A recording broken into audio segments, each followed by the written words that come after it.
Rapid force না পাঠিয়ে camp set up করা দরকার।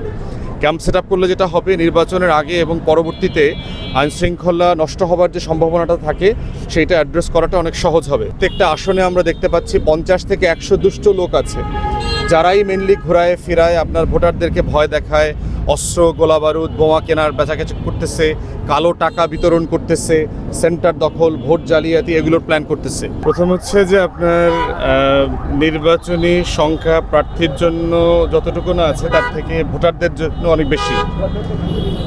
আপনার আমার যে আসন বাবুগঞ্জ মুলাদি অত্যন্ত প্রত্যন্ত অঞ্চল, 5টা নদী থাকার কারণে যেটা হয়েছে যে আপনার দুর্গম হয়ে গেছে। অনেক এলাকাতে নৌকা, স্পিড বোট ছাড়া, ট্রলার ছাড়া যাওয়া যায় না।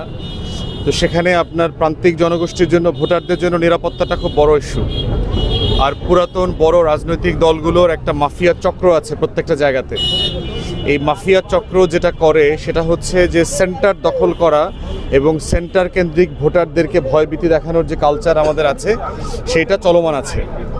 ইতিমধ্যে আপনাদের মাধ্যমে আমরা জানিয়েছি যে ভোটারদের এই শঙ্কাটা বারবার কিভাবে প্রতিফলিত হচ্ছে, যে কিভাবে ভোট কেন্দ্র দখল কারা করবে, লোক ভাড়া করা হচ্ছে, সর্বহারা নিষিদ্ধ গোষ্ঠী, রাজনৈতিক দল বিভিন্ন জায়গাতে আছে, অস্ত্র কেনা বেচা চলতেছে, বোমা কেনা হচ্ছে।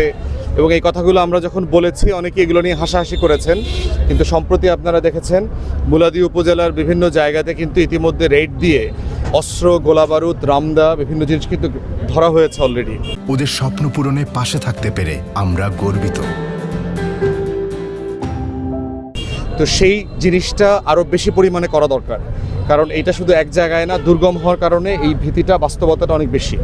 আমরা নির্বাচন কমিশন এবং ডিসিকে ইতিমধ্যে জানিয়েছি যে আরও বেশি মিলিটারি ডেপ্লয়মেন্ট দরকার, যৌথ বাহিনী ডিপ্লয় করা দরকার এবং দুর্গম জায়গাগুলোতে অ্যাকশন নেওয়ার জন্য র্যাপিড ফোর্স না পাঠিয়ে ক্যাম্প সেট আপ করা দরকার। ক্যাম্প সেট আপ করলে যেটা হবে, নির্বাচনের আগে এবং পরবর্তীতে আইনশৃঙ্খলা নষ্ট হবার যে সম্ভাবনাটা থাকে সেইটা অ্যাড্রেস করাটা অনেক সহজ হবে।